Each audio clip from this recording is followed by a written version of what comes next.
Oh, and we are live.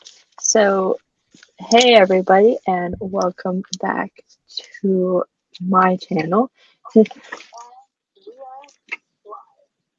And today we are going to be continuing our conversation about the advisors and the small folk that surround the three key players going into season 8 with Team Cersei, Team Daenerys, and the King of the North, Jon Snow.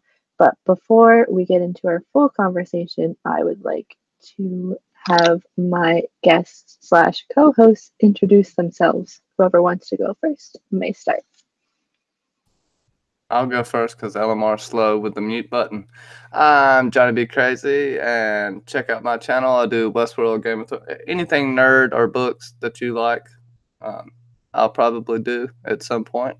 I just want to say thank you to everyone in the chat for coming out, and thank you, Kenzie, for having me on. I'm so excited to talk Game of Thrones, one of my favorite subjects ever.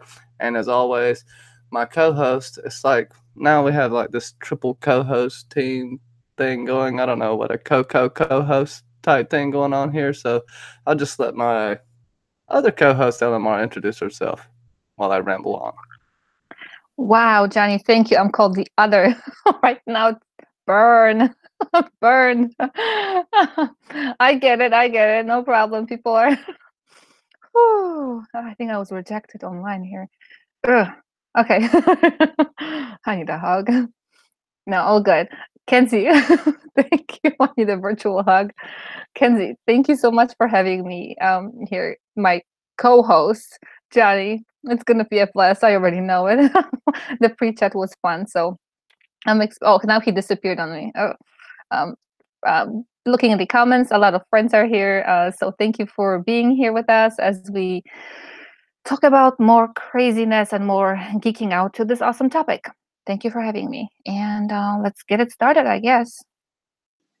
So we want to do kind of a reverse of what we talked about last time. So we're going to start with Cersei and the people that are around her for season 8.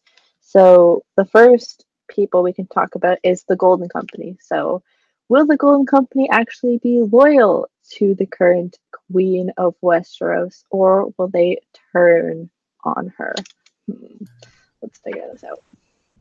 Can I say something real quick? This kind of goes to your Daria video, and I've been thinking about this. So we know Jorah Mormont is a composite character, and he is playing John Connington. It leaves a spot open in the Golden Company for Dario, in my opinion. I do think there's something that could happen there, but I don't know. I do see the Golden Company definitely turning. I mean, that's almost a given. But I think they will help Cersei in the beginning, and that's going to be a big problem. And then they'll eventually turn. Possibly when they see the whites, possibly when they see the dragons. But I don't think they're just going to get there and turn because a Targaryen is in Westeros. Something significant is going to have to happen to change their minds, in my opinion.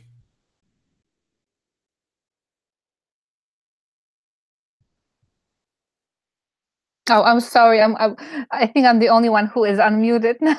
I was actually unmuted all this time, I guess. Yeah, with the Golden Company, it would be so simple if they just did what they were told and what we expected them to do. So I expect the unexpected. I expect to be, for them to do, let's say, yeah, I do agree with it. Or it would be interesting where, Cersei would think that she has them. She actually paid for them and she brought them over and they're ready and they turn on her right away. But then that will be kind of too quick. So, and then we have to have Dario in it too. So there may be something before they get there, before they actually are required to fight. I want there to be something resolved before that. Somehow maybe Danny and Dario and John or whoever else is there to have something going on. And then when Cersei least expects it, boom, and they turn on her. Well, if you guys kind of watched my video on whether John follows a similar path to Dario in terms of the show, I do feel like at some point Dario has to show up in the show. Um, and the easiest way for him to show up in the show is either a reference from him via Raven or him showing up as part of the Golden Company because of him and his military background with the Second Sons of and Second Sons. So this just him simply showing up and being a part of the Golden Company changes pretty much the Jon and Daenerys relationship in terms of him telling her, or her telling him, sorry, that her entire motive going into Westeros was to find a husband who has a powerful army and has holds in Westeros, as well as is like she doesn't actually have to love her husband. So he may potentially have that swayed. Either he sways towards Daenerys, or if Dario is in part involved with the Golden Company, may even sway to Cersei, but uses his knowledge of Daenerys to take her down. So it's either get Dario being pro Dany or Dario being like con Daenerys. But in terms of the Golden Company in general, I do agree with my co-hosts on this that that either way we're going to have the Golden Company show up. They're going to be related to Cersei for maybe an episode or two, and then have the whole fight against the North become very prevalent. Uh, any other thoughts on Yeah. that? I want to say something. Even if Dario doesn't come back, I think he's still going to have an impact on Danny's ability to love someone again. I don't think she's actually fully capable of love because she thought she loved Dario, but she felt nothing when she left him. She truly thought she loved Dario. At least that's what she told herself. Now we don't know what's going on with John, and it seems like such a quick romance that we know something's gonna happen to it. Will they survive that romance? I don't know, but I do think that that scene with Dario definitely is going to play into this season. Whether we see Dario or not, he's going to affect this season, in my opinion. Yeah, for all the fire that Daenerys has around her, and she's made fire, the fire that I guess that connects love, versus just other kind of fire that she's been used to, or fires that she's been used to. She may be disappointed in herself too that she's not able to fully love somebody, to like emotionally get involved truly. So yeah, sad, a little bit sad for her. And that will play into the conflict too, with having um Dario really wanting her, not just as a partner, but also somebody he loves. It looks like, and then she may be disappointed in how John's relationship with her will turn out. Maybe she will have her heart broken. She usually is the one who breaks the heart. She breaks the chains, breaks the wheel, breaks hearts, and maybe this time her heart will be broken. Yeah, because they haven't really done an on-screen, I guess, triangle with Daenerys, really, besides Dario, but like half that triangle was like one-sided, sort of, kind of, which would be very interesting as well. I think it may be a coincidence, but the recast of Dario looks quite much like Kit Harington, so maybe that has something to play with it. I don't know. But moving right along, although we may not see the representative of the Iron Bank in season 8, what are your thoughts about the Iron Bank's influence with Cersei slash sort of Westeros, really, in season 8? So, what's the man's name of the Iron Bank? I know you remember that, don't you? I can't remember exactly. Goodness. It's some odd name that I can't remember, but I can look it up in about a second. If you give me. Either way, in the books, he's stuck with Stannis, which is kind of funny. And I don't know. I see they're definitely involved. They are the backers of the wars, and I think that's gonna really play into something interesting because after the Battle of Winterfell, when we see that, is the Iron Bank still going to be backing Cersei at that point? Is something The going to change their mind as well? Because just because the Golden Company, Cersei hired the Golden Company, not the Iron Bank. So, and the Iron Bank wants their money back at all costs, so they will do anything they can to do that. So I could see a double cross of Cersei or the Iron Bank hiring Arya or a faceless man to do something, but I could see them hiring Arya because it feels like to me Jack and Hagar let her go on purpose back to kill the people she was supposed to kill because they seem to be on the list. I don't because yeah. something's off about the way she was let go. Oh, the representative of the Iron Bank is Tycho Nestorius, by the way. I don't I don't know if this is a quote unquote spoiler or not, but he was not seen or casted in season 8, so we might not get him exactly, but we Yeah, may get a representative of the Iron Bank. that's right. He said he was only one of many, right? Or he was Mhm. on the board, basically. Plus, they may change if they were able to change. Oh, there's an echo, or is it just me? Um, okay, there we go. Muting helps. There is a possibility that if he's there, he's just going to be represented by a different actor. I mean, they were able to replace big actors. I don't see them having an issue replacing him for whatever reason. Johnny? Can I bring up a question from Brandwick in the chat? He was asking about the gold being burned of Cersei's. Actually, no, it didn't. They sent it ahead to make sure that it got to King's Landing, and um, Jamie sent it ahead to make sure it got there. So that Cersei did actually end up paying the Iron Bank back, if I'm not mistaken. Yeah. And Yeah. yeah, Danny Yeah, just Yeah, burned all the we were, crops, yeah. all everybody's food for the long night, which is not good. That's not going to go over well either. That's going to be an issue. You burned all that food. You could have just killed them and saved the food for the Northerners. That's going to be an issue. I could see that playing out. I just thought of that. I would be mad if I was a Northerner. You burned all that food. We know this long night's coming. Holy crap. Well, they're always dragons, right? They can use them for meat. she burned she burned that food. She can provide her dragons as the barbecue. They can roast themselves, or each other. Yeah. So for that, I was hoping that was in the show, and I was hoping for her not to get that gold, but yeah, it was mentioned specifically that the gold got there safely, but the food did not. I mean, how much gold do you have? Are you able to eat the gold? No, you're not. When the food is scarce, you cannot eat the coins. You need food, not money. Johnny, you're Yeah. muted. Oh, If we're still on the Golden Company, I just want Kinsey to notice a comment.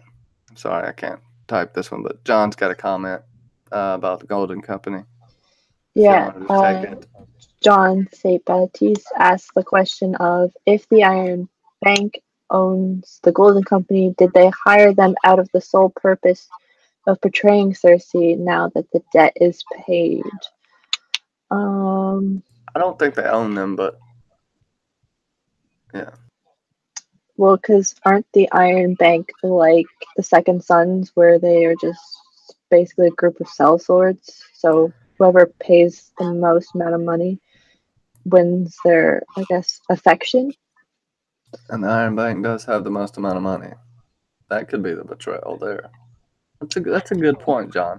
But What then do you think? she, but then she get another loan, being she paid one loan, and then she got another loan. So they would be losing. Well, not unless they took over whatever she had, they can take it from her. But technically, she is not debt free at this moment. She still has a debt, but I mean, technically, they could have hired the Golden Company just because, and before she paid the debt, even they could have hired her or hired them and mm, take over whatever kingdom they wanted. I mean, they have enough people, they could take everything from her if they truly wanted. That is scary too. All those kingdoms fighting, and there's this bank that has the power to turn everything around. Yeah. Kenzie? In terms of the Iron Bank, I don't expect much involvement, like on screen. I do feel like there may be like the Ravens or the something like that. They're involved. In terms of maybe like because we sent the Golden Company, you may need an extra payment or whatever. Like there may be like something like that involved. But they could also have somebody else show up from the Iron Bank, but it makes not as much sense if the representative that we've known since what season 2, season 3 with Tycho and Nestorius or whatever completely changes after this. But I do feel like something like that would happen, where they are involved, but an off-screen involvement in season 8. And as far as Arya being hired, I mean, she would kind of be like a discounted price because she's kind of a rogue person. So they may say, hey, we have these skills and we got the money. How about, you do stuff for us? And we may actually not even see it as an what do you call it? An agreement.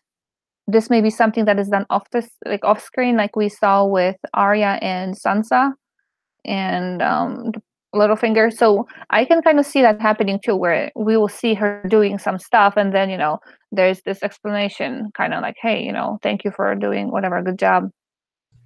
See, yeah, I really like this because it's kind of thinking outside of the box. And what if a raven comes to Arya with a message from, Jack and Nagar or someone? We don't have, like you said, we don't have to see them on screen. She just gets a message, and we don't even see the message, and then she just kind of smiles, and then, it's on. Because I believe it's very foreshadowed. She's going to go back in that tunnel, the sewer she came out of in season 1.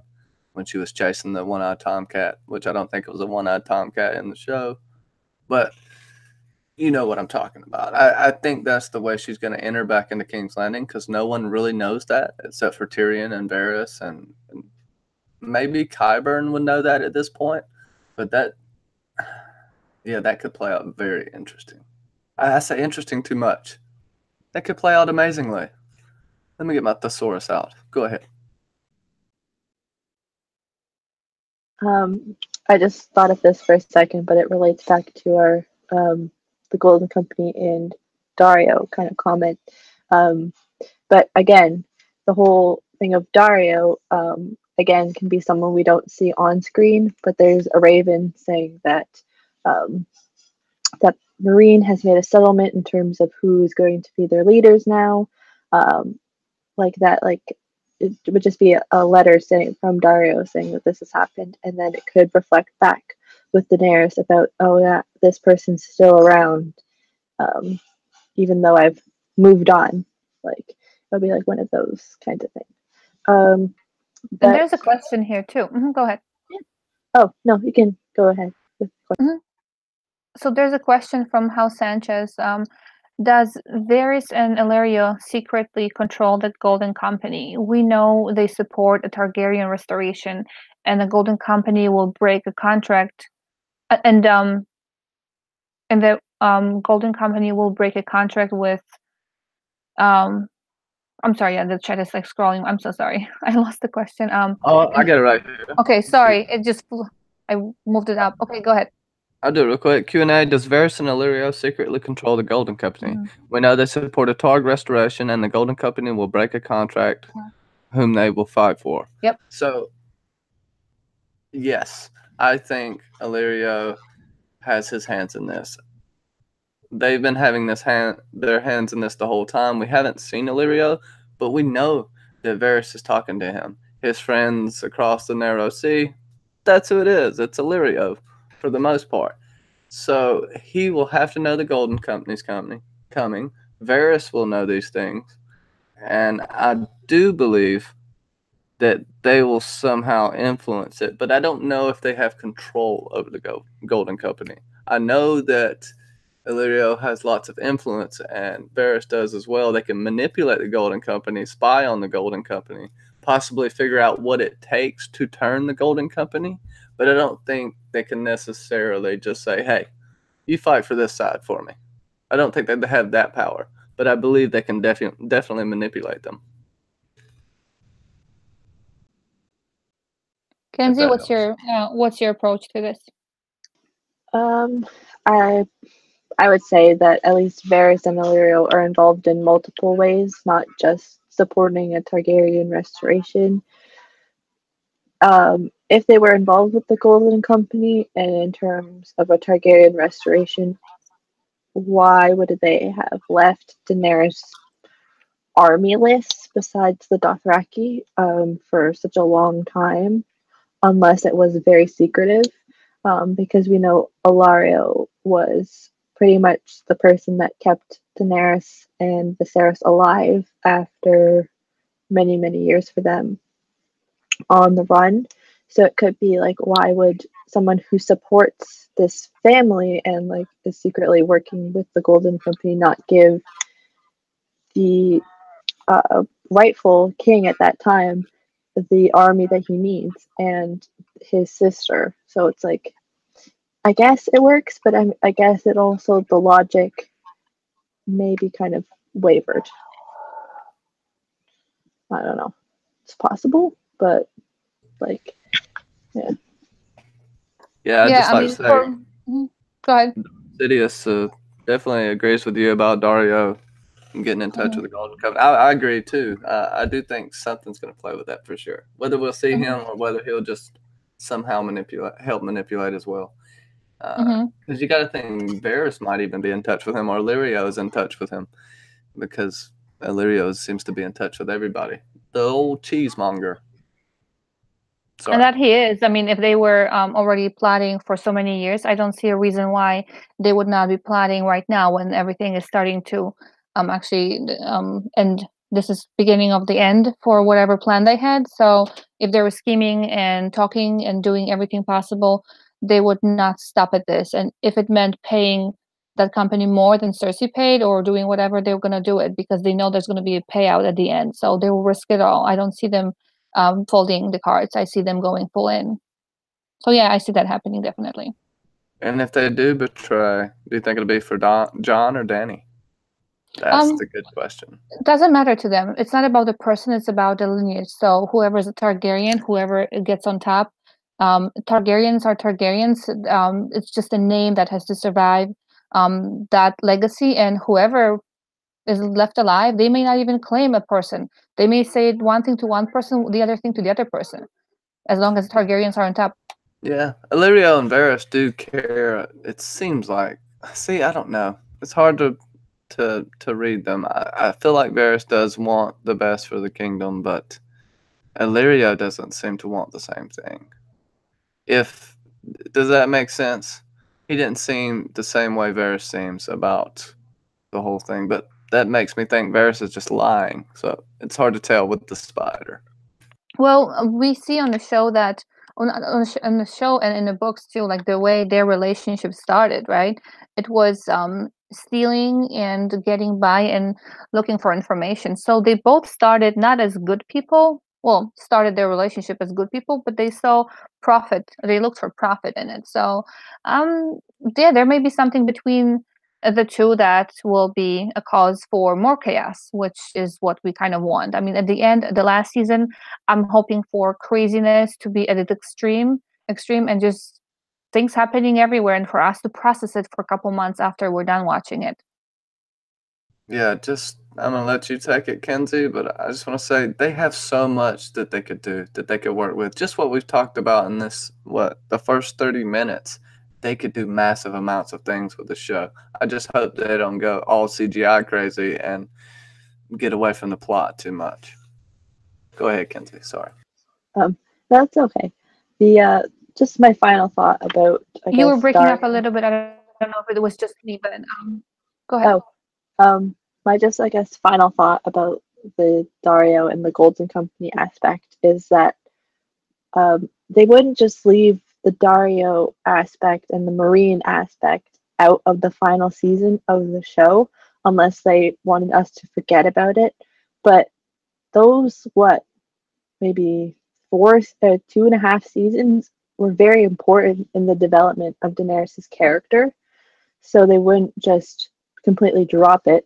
Like they would have somewhat a reference to it, whether it is an off-screen mention of a raven or Dario showing up, because we remember in like season 3 he told Daenerys that he was easily able to climb the ladder of the second sons. So with his reputation of being intimately involved with Daenerys Targaryen, who is the daughter of the Mad King, who wants to go across to Westeros to win the Iron Throne, and the Golden Company being involved with Cersei at this moment, it's very interesting. That's all I'm going to say. But in terms, oh, go ahead. Oh, there was a question, a final question, kind of about from some Johnson Baptiste saying maybe it's too late for. Do you think if it's too late for the Golden Company to play a major role in a show? So to kind of answer that from my perspective, I think that the way they're going to be moving this season, and I hope they're going to be moving this way, is we are expecting them not to take it slow at all. At least I'm not expecting them to make it, yeah, it's going to be on. It's going to be so on. We won't be able to sleep at night after that. So if they have to make the jumps quicker, if they have to make the action more intense, I think whatever they throw at us, even if the Golden Company will play a major role, they will show it to us. And I'm hoping for that. They will show it to us in a way that it will be moving fast, but also will be more understandable than some of the things that they let's just say messed up a little bit in a previous season. What is your opinion? Will they play? Is it too late for them to play a major role in this next season? You want me to go? Okay, I'll be really quick because I kind of answered in the chat. Yeah, no, it's not too late. They're either going to play a major role in The Long Night. Of course, I think they're going to play a major role in both parts, but it's going to only be in War and in the Game of Thrones, in my aspect. I don't think you're going to see character development from new characters, really. You might see a cool new character with a personality you like, but there's not going to be any development there. But they will definitely affect the outcome of everything. Yeah. Yeah, I just feel like with the Golden Company showing up, a lot of people expect the elephants and whatever is related to the Golden Company in terms of their, I guess, the millennial term of aesthetic. But I guess they will play a big role because they mentioned them so much in the season 7 of Game of Thrones from Cersei's. Like, I have enough money to now buy the Golden Company. I have all of this, that, and the other thing. Like, they've mentioned all of these things. So, and because Cersei kind of needs an army, and all of them essentially need an army to fight for them, they're important. Like, they may not change the story like dramatically, but they may be involved in which side of this survives. But Bubba has a question, as always, and it says, if Lord Varys, being a master thief, master in disguise, and has the ability to transfer the Red Keep with impunity, why is it such a stress to think that he could have swapped a baby? What do my people think? So I'm assuming he's talking about Fagon or the fact that, yeah, Fagon. I don't think it's a big swap. I think there could be more than a different false dragon because it seems too obvious that Fagon is the false dragon or the Murmur's dragon. Like it's almost so blatantly in your face that it seems like it's gonna have to be something else. The way George writes it, just like we see Dany being literally Azor Ahai, like she literally fits the description, and it's just too literal. But you can make Azor Ahai out of 5 different characters if you want to. So it really just depends. That's why I think it's more complex than that, in my opinion. I don't know if I'm making any sense, but take it away, Eleanor. So with the baby swap, the way I thought about it is the book has so much. Books can be there's so much room in that, right? They're not limited by word, by chapters, by anything. He can write and write and write, right? But the show has a limit. That's why in the show, we see them combining various characters into one character, or kind of making one character get a couple plot lines from the book. With this baby swap, I see that happening in a book. I see, why not? He could have. I mean, I want to read about that. I want to read what happened with that. I hope it turns out to be true in a book. I mean, that would be interesting to read what happened, and hopefully, it's going to be. No, I know it's going to be better than whatever would be in the show. But as far as this show is concerned, and the baby swap, just in general, obviously, no more babies or grown-ups at this point. But my thought is that this is John in a way. John was taken away, kind of, from, well, not taken away. He was the hidden baby. He was the baby that was raised away from being aware that he's the next king, the proper, the prince, or the next ruler. So that baby that was supposedly swapped, would be, somewhere in hiding, not knowing, or maybe knowing, kind of being, brought up in that way, knowing that they're the next king, or ruler. And here we have John, who was kind of just hidden from everybody, from himself even. So I see John taking that plot, that thing from the other Targaryen baby. Yeah, John in the show seems to be a composite character between Fagon and John from the books, in my opinion. Young Griff, Bubba. I'm sorry, I didn't want to trigger Bubba. Go ahead, Kenzie. No, I completely agree with all of these comments about this. Varys is a complex character, and he is the survivor of the Littlefinger and Varys conflict that was throughout these seasons. And I do feel like this will play into a video that I have sort of coming up. But does Varys actually flip on Daenerys, and does he choose the legitimate last Targaryen boy heir? And I do feel like that's going to happen, because even though he says that he completely 100% supports Daenerys in the 7th season, when Varys finds out that not only does a Rhaegar heir besides Daenerys live, but it's Rhaegar's heir that happens to be Jon Snow, who's done all of these amazing things and just happens to be the son of these two people. And that is very interesting for him, because he has all of these people already supporting him. He has this family tie, and he is already proclaimed king in one direction, while he be proclaimed king everywhere else. So it's very interesting. And I do feel like Fagon will come in with John in the show, at least. Go ahead.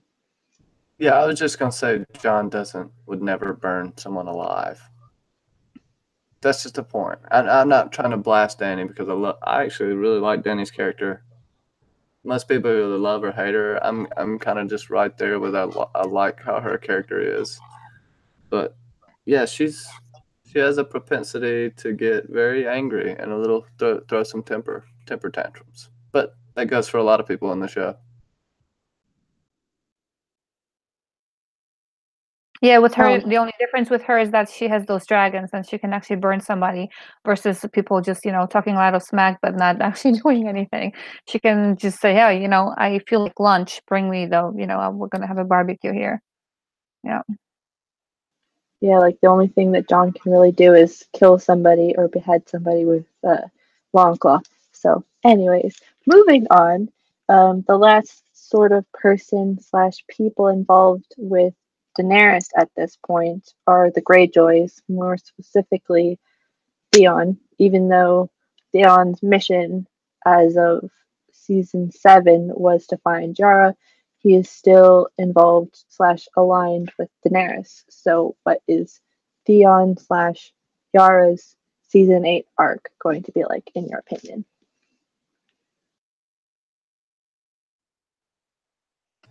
You first, Elamara. Okay. It's the battle of the mute buttons. Triggered right now. Well, that's gonna be interesting. I don't think Yara will survive. Theon, I don't think he's gonna survive either, but I do want him to go out in style, to just basically make his death the best it can be. I don't particularly want him to be dead, but if he's gonna die, I want it to be with a smile of revenge and just accomplishment, and a feeling that he's complete and that he's worth something more than he thinks. He thinks so little of himself. Well, now he's better, but I want him to really take over. I want him really to own whatever he wants to own. And dying as a hero, that's better than dying as I mean, for some people, then, somebody who didn't do anything important. And I want him to feel important at the end. So I think they're going to do it this way. They're going to kill people, and hopefully they won't give us another Marjorie fiasco. They're going to die, but they're going to hopefully die in style, because they're great actors. And even for that, they deserve a great death. Yeah, even though I did love that scene, I mean, that was a beautiful scene. Everyone, I don't know, that was great. I do have mixed emotions. I see how you can feel that way about that scene of Marjorie's death and everything, but I don't know, that was a fantastic episode. Back to the point of Yara and Theon, that's what we're on, right? I'm sorry, my dog went nuts and I had to step away. There, BBM, no, we can't repeat everything. I think one of the two are going to survive. Theon didn't go through all of this to die, in my opinion. Could be completely wrong. Might be a crazy nut. But if he does die, he's going to save Yara. There has to be a redemption arc, and Theon giving his life seems so cheesy to me at this point after everything he's been through. I think it needs to be far more complex than that, and he needs to get his full redemption arc. Now, could he die after he redeems himself completely? I would see that, but I don't want to see him dying while redeeming himself, if that makes any sense.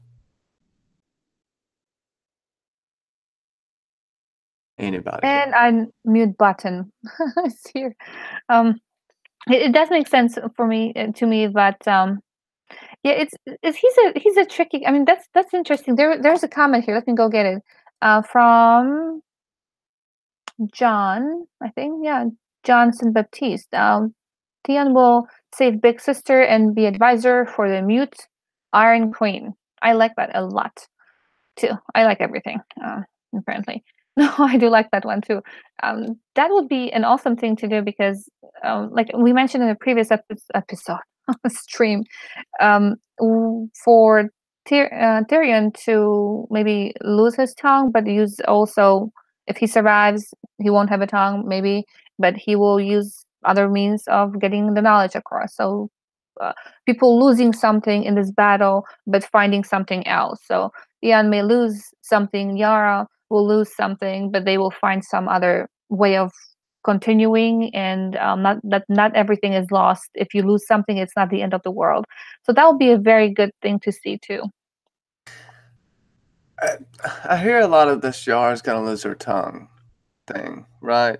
A lot of people are saying this. The only issue, it could happen, but if it does happen, it's gonna make me mad because they didn't show Euron torturing her at all or anything of that nature. Just they didn't progress it. If she just, I don't know. I feel like it's gonna be forced on us if they have her tongue taken out at this point, because we didn't see any type of, you know how we saw Theon progressively get tortured. That was awful, but we could have saw a little something like that with what Euron was doing, because we didn't get much from Euron at all last season, which I don't know. I'm sorry, everyone. I hate his character on the show. There's just nothing there. There's nothing there to the guy. You just want someone to kill him. You don't even love to hate him. I'm sorry. That's not like the biggest beef I have with the show. It's Euron. I've got other ones, but yeah. I don't hate Euron. I have to say that that crazy eye look that he has, it's really crazy. It's like creepy crazy. Like he's happy to do crazy stuff. So I kind of enjoy seeing him enjoying the stuff, even though it's awful and terrible. I saw him a little bit differently from the book. I had a different picture of him, but that's okay. I mean, there are so many changes already. I'm used to all that. As far as for Yara not being shown being tortured, that is the scary part too, because our imagination, at least my imagination, is just so wild that if, let's say, she opens her mouth and there is no tongue, or she tries speaking and there is no tongue, because she had her mouth closed all that time when she was being dragged. Granted, there was no blood or anything on her, but on her mouth, or everything was clean. But just her not talking, they kind of like were hinting, hey, maybe her tongue is gone. Yeah, the scary part is stuff we kind of don't see sometimes, because we're not limited to creators help other people create the gore. But see, Yara seems to me at that point. I think she was showing her toughness in a world of men. That she is a warrior and she's gonna, forgive my pun, hold her tongue and sit there and take it, for lack of a better term, like a man. I know that's not a good saying. I don't mean it like that, but she took it like a G. How about that? Like a gangster. Because that's how I see it. She could have lost her tongue. I mean, Euron is a crazy MFer. But we haven't seen anything from him besides, he likes a little bum action. And, I don't know. It's kind of odd. But I think more in that scene, it was Yara just being Yara, like the awesome, strong woman she is in the show. Go ahead, Kenzie. You unmuted. Go ahead. Yeah, sorry. I do feel like if we had if we had an additional season, or additional, maybe the 3 episodes that or whatever episodes that we got taken out, 4 episodes, sorry, that we would see at least one scene before maybe the torture really happened, or like the cutting of or like the tongue coming out, or like the abuse sort of thing. Like they could mention it, that, oh, this happened, and like, oh, Theon, in this time that this happened, like that. So it'll be like maybe like an off-screen thing that had happened, because they have so much to fill in. But in terms of Euron as a character, I do feel like he is a flip-flopper, and whoever has the best objective slash, I guess, survival rate gets his vote. Like he told Daenerys in the finale episode, he's like, you and I can just go back to where we came from, and then we could leave these people to die. Like, he doesn't actually really care about Cersei as much as we think he does. But it's one of those things where it's like, you pick this person or this person. He kind of picks whoever has the best odds, and right now he may think that the best odds are with Cersei, and the easiest way to demobilize one of Daenerys' allies is to injure his niece slash one of his allies is, or ex-allies, sister. So it's one of those kinds of things. Yeah. I don't want to make my good friend mad. BBM says we talk strong woman and no one mentioned Cersei. BBM, it's not about the main characters today, and I'll give Cersei a shout out. She is a strong woman, and in the book, she's freaking insane. And you better know that, BBM. She is insane in them books. But I do love her character. I love her character. And I can see BBM saying, yeah, she's insanely awesome. So yeah, he will just add on to that. And I'm not arguing with anything. We got to have BBM on just to talk Cersei, actually. I'm going to have him on my channel just to talk Lannisters. Maybe we can get him on here to just go ham on Cersei, because that would be awesome. I do love Cersei as a character. She's one of my favorite characters to love, to hate, to love. Like, it's like a love, hate relationship with Cersei for me. Yep. we can do that most definitely on either channel. Doesn't matter. Um, but any final thoughts before we move on to the two Lannister brothers? Who? No, go ahead. So we have kind of a bridge with this kind of point slash two characters are a bridge between the two, I guess, uh, people that need advising. So we have Tyrion and we have Jaime. Um, as of season 7, episode 4, I don't think that Jaime is on the side of Team Daenerys, rather that he is actually completely and totally afraid of her and her dragons. So he's probably more on the side of Team Jon slash Sansa. And then we have Tyrion, who is on the side of Daenerys. So we have these two brothers who are supposedly against two different people. What do we think is going to happen with these two, even though we talked about these two in the last episode? What do we think?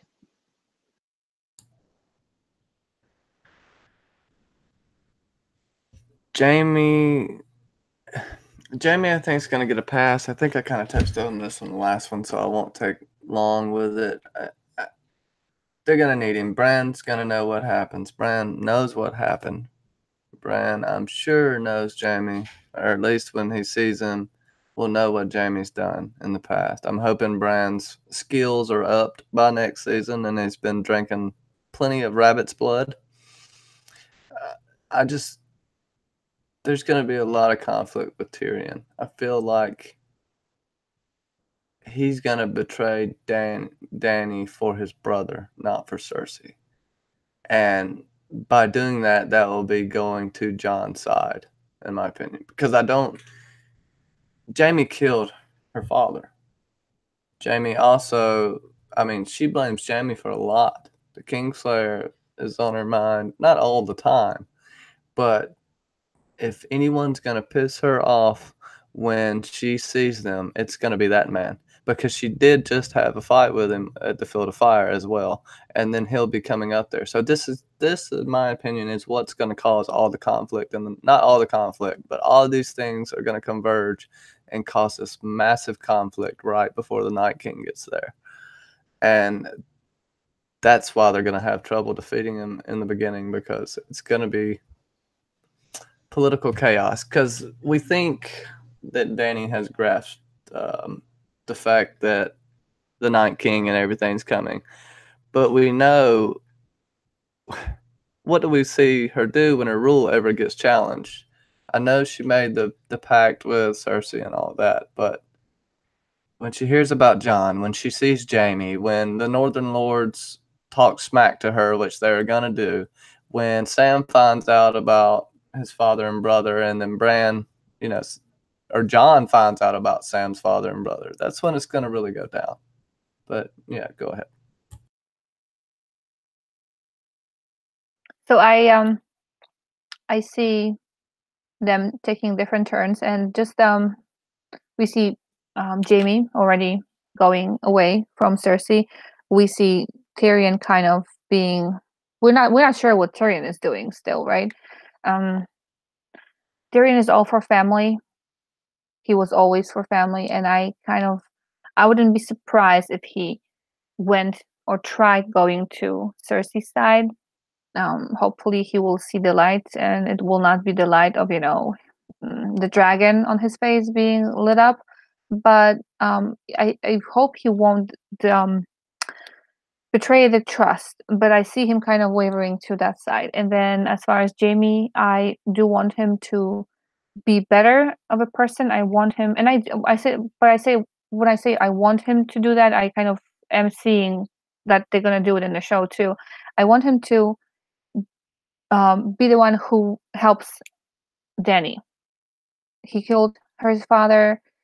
Some crazy stuff happened in between, and I want him to be the one who does the knightly thing, whatever the knightly thing means. And I don't mean listening to the wrong ruler, but the good part of being the knight, actually. So I see him doing good, and I see Tyrion being more of a questionable character. And hopefully by the end of the show, Tyrion will actually realize that he's on the side of good, whoever it is, Danny, John, whoever, not the crazy person's side.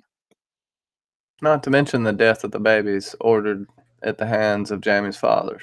So, yeah. You stole my point, Sean. Sorry. But I do feel like because there's a reason why Jaime went north. It's not just because of the zombie White Walkers. And choosing Team John isn't just because of John, but it's because of his attachment to Sansa, even though he's not, or that was his sister-in-law by law. So he'd obviously choose Sansa because he has this sort of protective, I guess, feeling towards her. Because when Cersei told um, Jaime to go find and kill Sansa and bring her head, he's like, "No, I'm not going to do that." Among other situations in the show, and I guess potentially maybe in the books, I can't remember at this moment. But Jaime has this protective feeling, I guess, towards the Starks / children that he doesn't want to die for a senseless reason. And when Jaime comes north, and if Jaime is there for the reveal of Jon, or like the official reveal of Jon being Rhaegar's last living heir, besides Daenerys, that he may have this empathetic feeling not only towards Bran, but towards Jon in terms of, I wasn't able to be there to save your family, like your half siblings. I wasn't there to help protect your father. I wasn't there for all of these things, but I can be there for you and your family on your mother's side, kind of thing. But in terms of the Jaime Tyrion conflict, I do feel like that these two brothers are going to be brought back together for another reason, which means that they're going to potentially have to bridge the separation gap when it comes to the R plus L equals J reveal to the characters. Like, they may have to be like, this happened for a reason, and that you're gonna have to support either side, like kind of thing. Maybe that for Jaime, it's like you may not support Daenerys 100% because of what she did to your family's army, but she's involved with the person, or she is part of the people that we are going to follow to create a better Westeros. Whether or not she lives or dies in season 8 is yet to be seen, but she is technically the queen and Jon is technically the king, so we have to follow both of them even though we don't like them 100% kind of thing. Yeah. It's like a bridging of the gaps is like what may happen. Go ahead, anybody? Yeah, I just was wondering if anybody thinks Jon and Danny are gonna actually work out, or if that's just completely impossible in this world. Work out as in their relationship, meaning just for It could be like they stay in love until one of them dies, is what I mean. I mean, things are possible, but work out they may. Although there's no need for like I guess if Jon's parentage is not revealed, then he's technically king of the North, and she's a Targaryen, so they might have to form a pact if both of them survive to give people a reason to support both. But if the parentage is revealed, so there's no point, and actually that would be contrary to what people would want, having two Targaryens ruling over everything. So I don't see that happening. If even if they were in love, and I don't think they are, they wouldn't be accepted as rulers because there would be two Targaryens if that came out. He would need to find somebody. If, let's say, if there's even anything left at the end, like if there is, maybe it's going to be all dust and they're going to have to start over. But let's just say things survive, things are fine, and there's still that notion of that needs to be a ruler and a king. If that is the case, and I kind of doubt it, but then I see him looking for somebody else who is in the north, and the closest thing that there is in the north to a ruler is basically Sansa, who is far more removed from him in the bloodline than Dany is. Dany is much closer to him, so him marrying his aunt is kind of creepier than him marrying his far removed cousin, who is at the same level as what is it, Tywin and Tywin's wife, I think. So hey, did they done crazier things than that over there? Who knows? That would be crazy though. They would have to, you know, yeah, people would be kind of grossed out by that stuff. But why aren't they grossed out by him doing whatever he's doing to his sister, not sister, but aunt? Almar, you kind of brought up some points that will be in my next John and Sansa video / series thing, but I will save that my thoughts for that for later. But we have some funny questions in the chat about Cersei, I believe, and Bronn for a second, because people were talking about how Cersei and Bronn are the only allies. So one of the comments was, or a question from House Sanchez was, who out of the non-fighter characters dies? I can't see all of them surviving, which I guess we can check on a bit later when we talk about a few other characters. But I do feel like a non-fighter character that doesn't survive, depending on, don't roast me in the comments, but I do feel like Sansa may be a non-fighter character that doesn't die. But a non-fighter character that does die, Bran.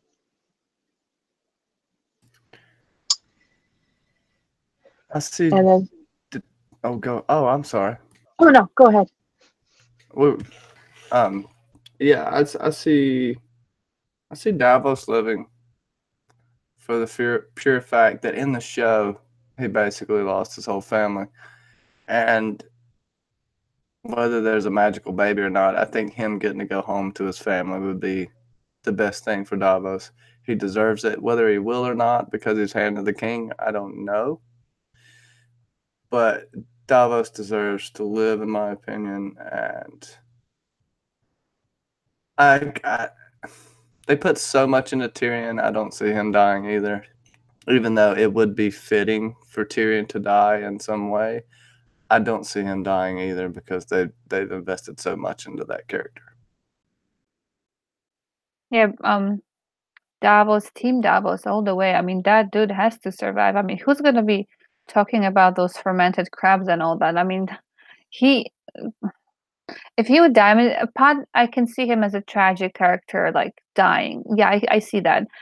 But because maybe because he's so innocent, and well, not after what he did over there, but he's an innocent character that people would find very sad, I guess. But I think if Davos would die, like he needs to survive. Like Tyrion and Davos. Right now, I'm making a mental list who I want to survive this series. I want Davos to survive, because there needs to be some kind of happy at the end, a little bit happy. We can't have all, that would be just too tragic. That would be like a tragedy, not a fantasy, whatever it's called. It would be a tragedy altogether if he would die. Kenzie, what are your thoughts to add to that? Uncle Davos has to win. What am I saying? Davos has to win, not because he is the Onion Knight, but also because he was first a slave trader, if I remember correctly. Then he was involved with Stannis, and now he kind of has to pick the king that wins it all. With that, as well, like Tyrion, it has to be a character that does survive. If you're basing it off of, there's two separate endings that we will possibly get. It's either the ending of Jon and Dany both end up dying, and both of / all of their advisors raise the magical baby, or we get one of them surviving, and then the closest people to them raise the magical baby from the other side.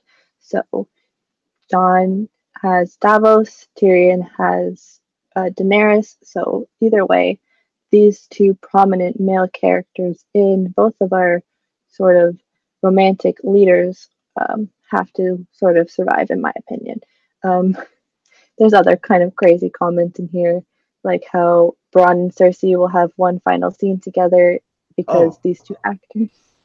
Oh, go ahead. yeah, I wanted to address that. You can go ahead. I'm sorry. I didn't mean to. It says there was a comment from Ben Hogan that says, "I'm calling it now. Bronn kills Cersei. The one and only time Jerome and Lena have a scene together. He gets the closure because these two actors have never shared a scene together, even though both of their characters are of the same sort of allegiance, which would be very interesting. But they could have it where it's written off screen that this conversation happens because these two actors have it written in their contract that they're not able to share a scene together because they had dated previous to Game of Thrones and it ended very badly, which I don't get because you should be able to work with somebody no matter what the circumstance, unless it was something criminal. That's my piece of that. But I wonder what would Cersei do? I'm calling her Cersei. Like, how bad of a thing it would be for her as an actual person to have her ex kill her. That would be just terrible. I think she would need a huge raise after that, or because of that. I made a point to Ben that it would have to be with a sniper rifle because I believe there's a restraining order. But he said do it with the scorpion, which kind of makes sense, you know. Kill Cersei with the scorpion. I do like thinking about that though, even though it's probably never going to happen. I do like the fact that you brought it up. I love the humor in the chat, and I just think that's hilarious. And I have one more final comment, which I find kind of funny. It's from John St. Baptiste, who says he wants to see Jon win the war and then go back to the Shag Cave north of the Wall to brood forever, pretty much, which would be very interesting because I can see him doing that, especially since I personally don't believe that he has gotten over Ygritte um, very quickly. Like even after or during season 5, when Melisandre tries to seduce him, he says, "No, I still love Ygritte," pretty much, and that he'll always love her.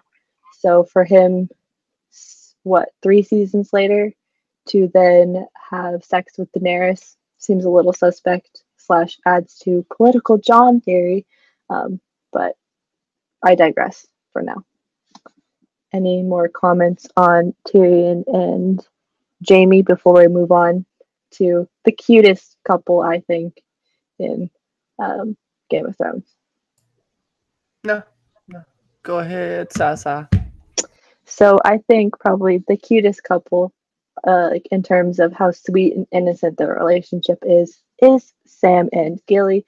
This one we can kind of more focus on Gilly and how she pretty much found the most important information that no one in the Citadel was ever able to figure out slash find, and how maybe even Sam lets her tell her slash what am I saying? Tell John that, oh, I was the one that found this book, and not Sam takes all the credit for it. But again, I digress. I'll let you guys discuss Gilly and Sam for a minute. Well, Gilly basically made Sam get over his cowardice, in a sense. You can only be brave, truly be brave, when you're afraid. The other way is just being stupid. And Sam is one of the bravest people on the entire show, with all of the things he has to overcome mentally. Uh, the mental game can mess you up, especially when you're treated that way as a child and you're not athletic in a world where men are supposed to be fighters. You're not good at hunting. You're bad at all this. The only thing you're good at is reading, and well, in House Tarly, that seems to be frowned upon. Um, we can assume that Randall Tarly didn't read too much, I would think. uh, I do believe he's going to be the key, like Gilly is going to become a lady, a true lady. And I I see that as such a fitting end for her. But is baby Sam just a representative of a baby Sam may never have? Or, I think there's definitely something going on with the child since it was supposed to be sacrificed to the Night King. Now, is that why the Night King is coming for everyone? No, that was going to happen anyway. But I think there is something to that, and I think Melisandre, like in the books, she's gonna find out that in her flames, and possibly try to act on that, in my opinion. But yeah, I just see Gilly as being the person that keeps Sam stable and makes Sam Sam. Sorry, I'm getting long-winded. Go ahead, Eleanor. No, you brought up the whole, keeps him. Yeah, he's all over the place. He has issues with taking stuff that kind of he should not be taking, and he just he's scatterbrained. I mean, he will find stuff and he's able to concentrate, but Gilly, I see her as kind of maybe not just the voice of reason to him, but reminding him, being there as maybe an advisor of some sort to him, may have helping him see stuff from different angle too, like she did with those books, right? He was so concentrating on like looking at broad things and reading stuff, but she was actually the one who stayed in the moment, probably just to read. She was reading just to read, and that's when her mind was relaxed. That's when she saw what she needed to see, kind of. So um, for her, yeah, I see her as being a lady. Like, if anything, she was put down as a wildling. So seeing that happen, like she is able to. I mean, she was at that table. I wouldn't be able to tell she was a wildling. I mean, she was very ladylike. It doesn't take a lot to be a lady. You just have to be very still, not eat with your fingers. Maybe she looked fine to me. Yeah. She has real manners. She has actual manners, like natural manners. Do you want me to go? Yeah. Yeah, we can go. Yeah, continue. I cut Elmar off again. Oh, I told you I wouldn't talk, but I lied. Elmar, go ahead. Finish your thought. No, I did actually. That's what I'm saying. I see her as a lady. It doesn't take a lot to be a lady. If somebody has, you either have it or you don't have it. Sometimes ladies who are not supposed to be ladies, they can slip. And she was raised in that awful, awful place, and just being couple, whatever months or whatever it was near other or away from that, she was able to play a lady part perfectly without even slipping. She was just fine over there. I see her as embracing that part too later on. I thought of this actually while we were talking about her because it didn't click to me until right now. So John never or thought slash gave 2 cents about Gilly when they first meet in season 2, when Sam brings Gilly to John and it's like, we have to save her. Like this person, like she's gonna die if we don't save her. She may be pregnant, but we have to save her. As she was the daughter of Craster and that she was pregnant. So maybe Gilly, having found out about John's true parentage, means something to him, and that he may be eternally somewhat grateful to Sam, or like even more than he already is, because not only did Sam not give up on Gilly in terms of her being a good person and having all of these things and being someone that Sam could love slash loves Sam back, but that also Sam gives Gilly the recognition of, because John may automatically think that Sam found out this information when he was at the Citadel, but for Sam to be like, no, it wasn't me who actually found out this information, but it was Gilly, and giving Gilly the recognition about finding out this information would be very powerful and would melt a lot of people's hearts, that Sam wasn't like, oh, I found out this information and that all of this, but it's actually the person that you thought maybe a little too much less about that was the one who actually found out this information and not me. Yep, and Just there's a quote here, from Johnson Baptiste. He says, "Just have some pinfall. In the end, Sam takes a wife, takes a title, holds lands, and sires a child. Hashtag Oathbreaker." Yeah, can definitely see that. Yeah, he's already breaking all kinds of things, and besides all the so he's already on that path. And then Dog I'm City muted. says, a Dog City says, will little Sam ever grow? Yes, I think they had two groups of twins in season 8, so we'll see some time progression at least, like the ones that they used for season 7, and then the ones that they probably used for season 8 as older versions. So I think we will see little Sam grow, even though he looks like a 1.5-year-old when he's maybe supposed to be what, like 4 at this point. Go ahead. Sorry. When was he born? Season 1 or season 2? Season 2, I thought, because John, Sam, Jorah Mormont, and all of like a group of the Night's Watch go beyond the wall to find Benjen, and that starts in the 10th episode of season 1. So John and Sam and all of them are beyond the wall for at least half of season 2. I can't remember when we meet Gilly in the show, but I don't know if it was season 3 that Gilly had little Sam, but it's either late season 2 or season 3 that she had um, little Sam. On a serious note, do you think little Sam would be dressed in armor and get a sword like every other man, woman, and child in the North? If he can walk by that point and be able to stand for more than what, a minute and a minute and a half. But yeah, I don't know. I don't think Sam would subject his stepson to fight. Yeah. Yeah, we didn't even see. I don't know. Maybe I missed it. I didn't even see him standing next to her. And as a mom, I can't imagine the muscles on her arms holding that baby all that time. I mean, geez, get the little wrap around yourself so you don't have to hold him like that. Oh my God, torture. Can I say something maybe we can bring up later? Will we see Yep. Robin Aaron again? Sweet Robin. Probably for one episode. I That's think the What if veil's gonna get.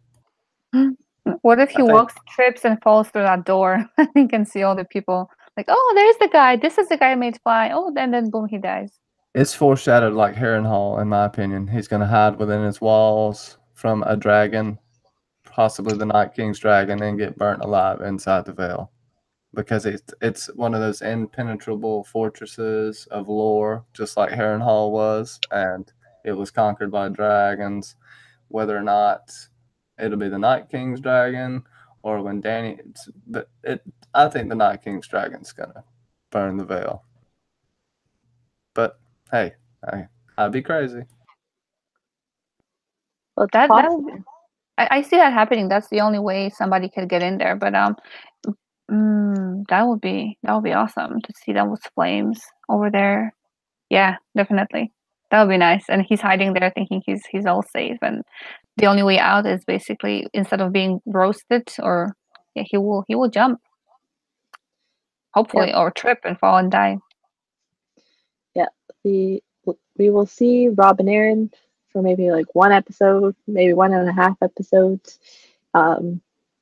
And it will be because he believes, like his mommy told him, that the veil is impregnable and that no one can hurt them, but it'll probably be the Night's King and undead Viserion. If you have any more comments about Gilly, Sam, or other people before we move on, speak now. How Sanchez was asking a question about Sure. so who of the non-fighting characters dies? Q&A. Like I think we kind of already talked a little bit Yeah. about it, but yeah, Robin, I would like to see him die. It's horrible, but well, hey, he's so mean, and I don't see him surviving. I mean, he's the weakest one over there. Poor, yeah, that was bad. I feel bad for saying that. No, I don't feel bad. And then who was it? Oh my gosh, Bran. Um, he kind of is already gone, so I see him. His mind is not. I mean, his mind is everywhere, so I can completely see him Didn't being everywhere. Littlefinger send Robin somewhere else besides the Vale? I just gotta throw I that don't out there remember. I don't remember to that part. train. I don't Mm. think so, because all I remember him saying that was slightly different / keeping him from the Vale was now it's come to join the fray. That was in season 6. So it's like, I don't know. Like, they probably kept him there just for continuity reasons. But could finish your thought if that was something else. If not, Yeah, I just wanted to throw that in there before I forgot. I should learn how to write. it's okay. So the next person / group of people that we can talk about is the Night's Watch / Dolores Ed, since Dolores Ed was a pretty big advisor for John when he was before he was and when he was acting commander of the Night's Watch as well as the Night's Watch. What's gonna happen with this group of men of what, 25, 30 men, when the Night King comes a knocking? I think they're dead. They're gonna die. Why? Why keep them alive at this point? For that? Just to kill them? Like, Maybe they're gonna be killed off okay. screen. Well, that would be even less. That would be even more pointless. I don't know. Like, I see. I don't know. Do you see them I standing a don't chance know. against the Night King? Like, what are they I gonna don't do? Like, think did they're they gonna run stay away there. or? I don't think they're gonna stay there. They're probably gonna run away. The wall's down. There's no point for them to be there anymore. We all love Dolores Ed, and he would be one of those smaller characters we would be talking about, I guess. Do I see him dying? Oh Yeah, no, but not how? not. Go ahead. I don't know if I was just talking about since that I know he's not a fighter, but I was thinking about him dying. Like I see it, but then I don't see it being much impact unless he's the one. I don't know. I don't know. That's interesting to see what they're gonna do with that because I can't quite place because just the Night King going there and killing them is kind of bland in my opinion. But I Um, can't think of anything else. like I don't think even. I mean, truthfully, I don't think the Night King is actually even heading that way because he didn't seem like to go along the wall. Like, oh, let me kill them and then go back here. He just keeps going. Keeps going. So it's not like, oh, I can sense a living person. Let me take his soul or his body. Actually, like he has already enough people. So if they die from falling, starvation, whatever, he can just maybe not snap his fingers, but he can do the thing, and they rise wherever they are. So I see them as I didn't think about the actual character, the characters that we know, but all other ones, I see them as either not surviving because they may actually go alongside. Like Night King is going from this direction that way, then people from the wall are going from the other castle are going this way. They're going, along, so they may meet, they may die trying to do something crazy.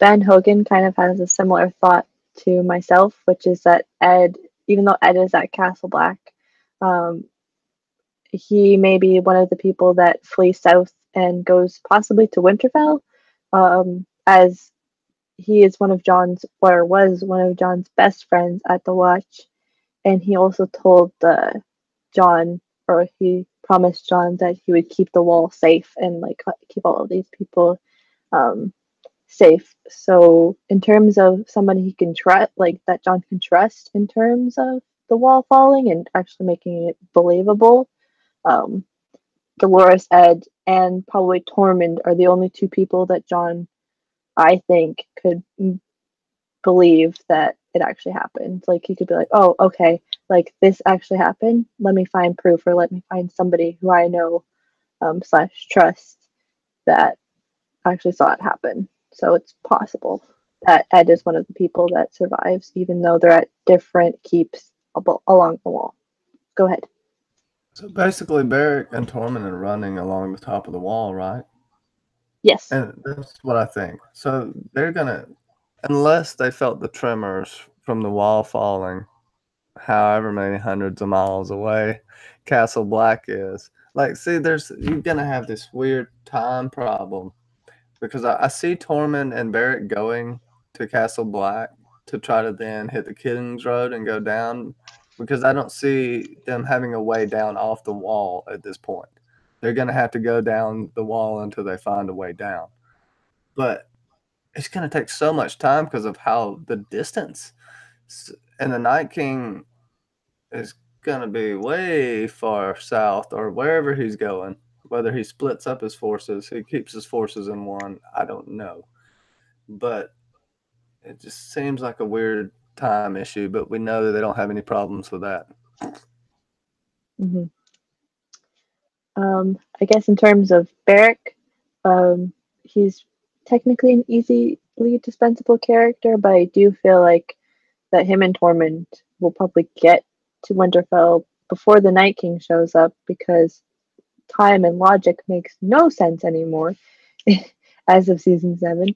So I do feel like those two characters will make it to Winterfell, and that Beric will be one of the sacrificial lambs that we do see in season 8, because his automatic cheat code died in the 6th episode of season 7.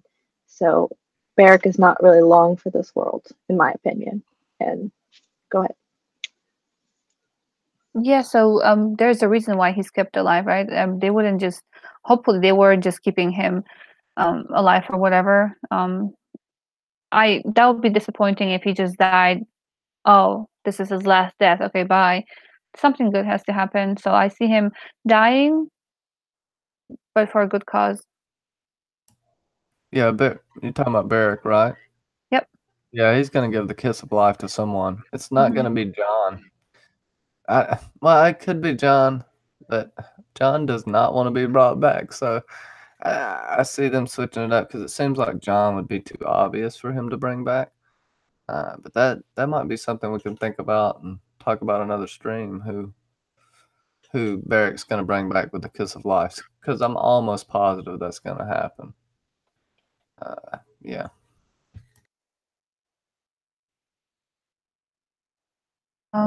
Kenzie, do you want to add anything to that?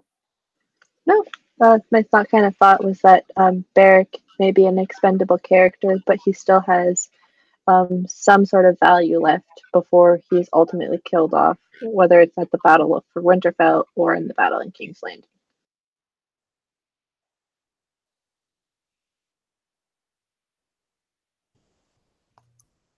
Yeah, so as far as Tormund, I think he's possibly going to live.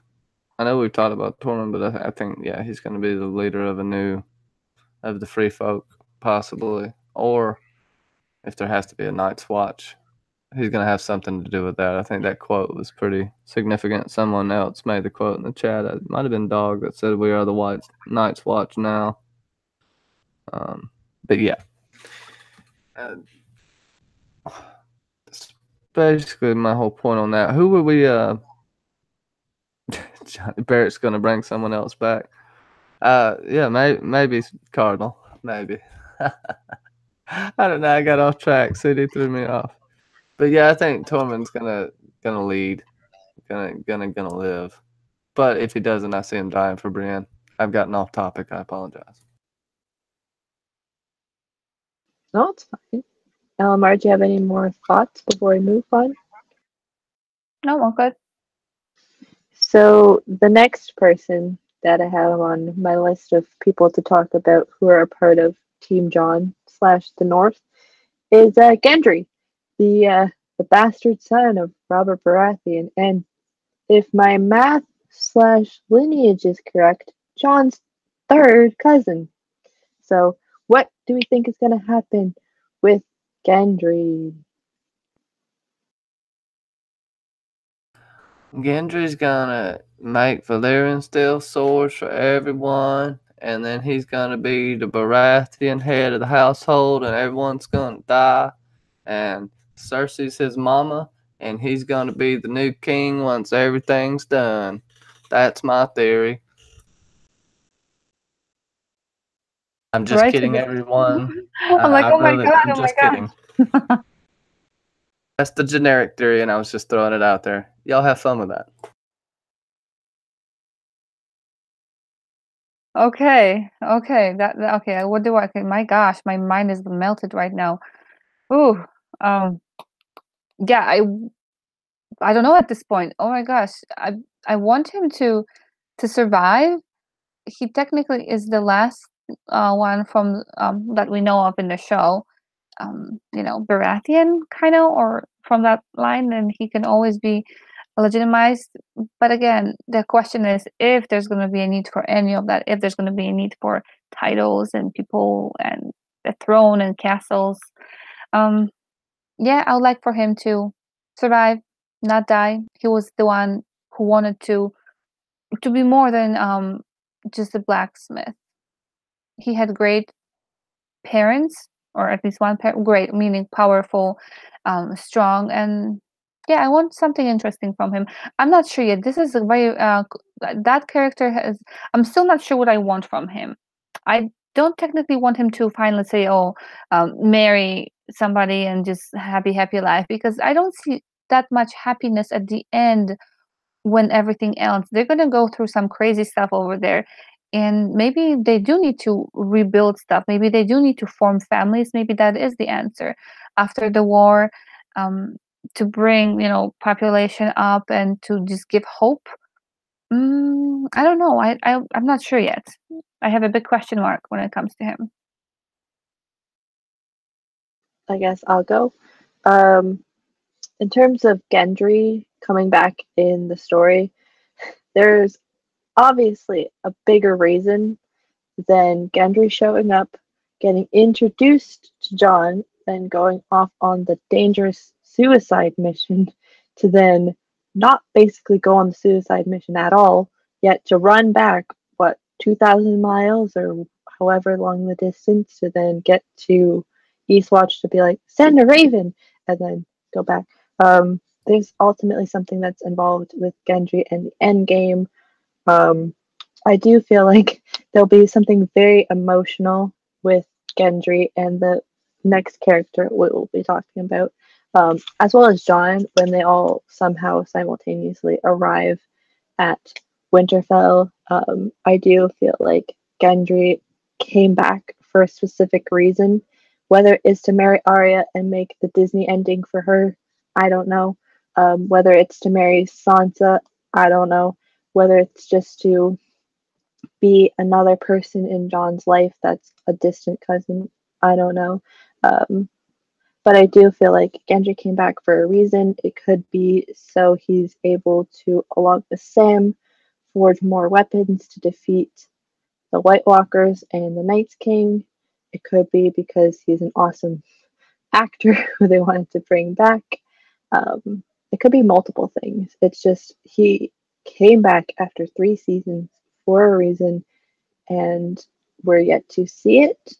But I do feel like because he has a lot of connections to established characters, that it's going to be good no matter what it is. And I don't think that he would come back just to be killed off, in my opinion. Yeah, I don't think he's gonna be killed off, but I don't think he's gonna. I don't know if he rules Storm's End or the Lord of Storm's End at the end. I don't see that, but I definitely see him playing a bigger part.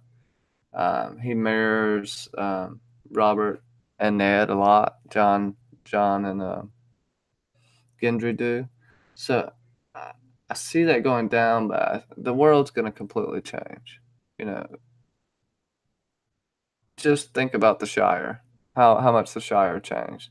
Their whole world changed in World of the Rings, Lord of the Rings, and now I believe this ending, the whole world's going to change. Will we have a definite new government? I don't know, but I don't think it's going to be so much house based anymore. I don't think they're even gonna have a chance for that. I think the people that are left survived are gonna have to stick together. They're not gonna have a choice. It's gonna be an evolutionary bottleneck situation, in my opinion.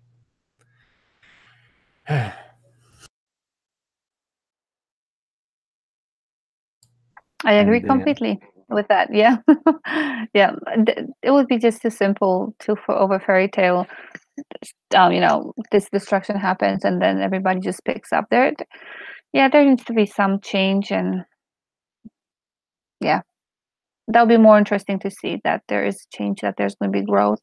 Hopefully, not going back to old bad ways that they were ruling, and that where everything went just kind of down the drain.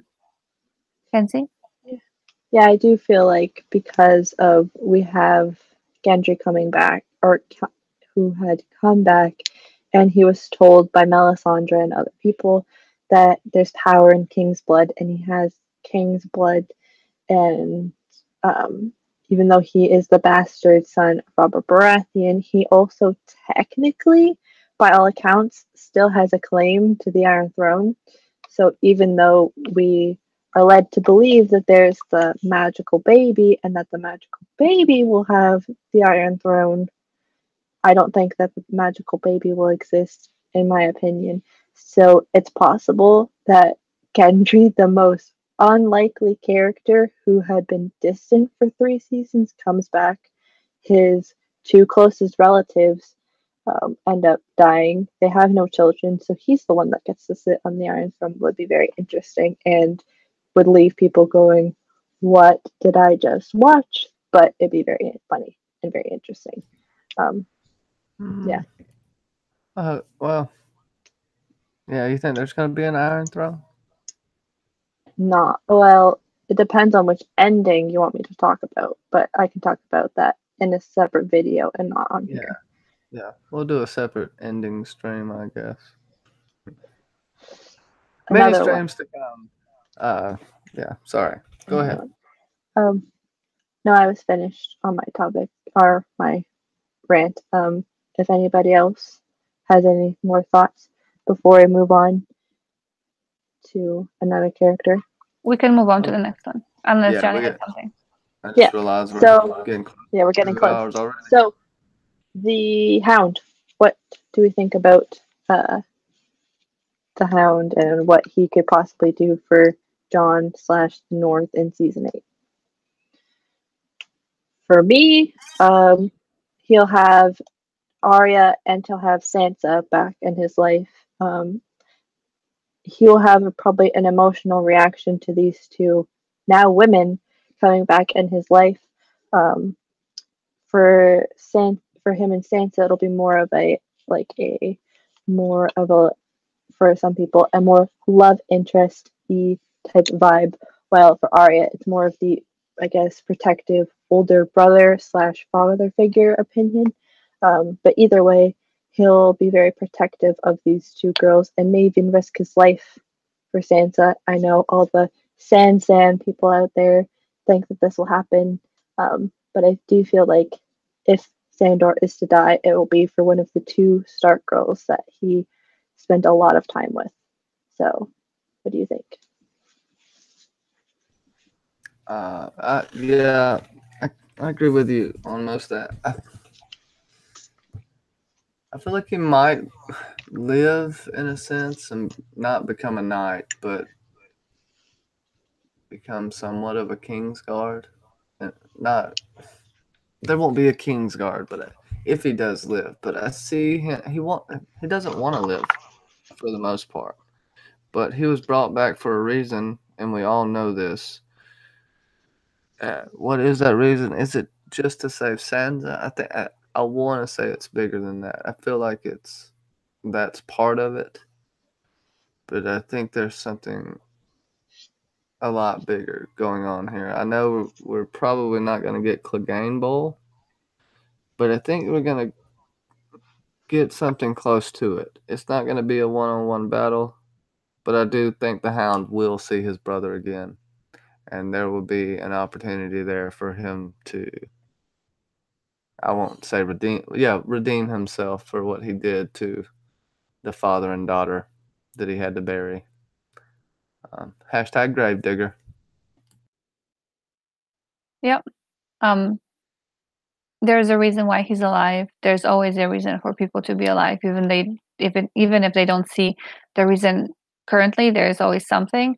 Um, Sometimes if people would have an understanding or knowledge why they need to be alive, they would be too scared, and it's sometimes better not knowing. So I think it will take him a bit.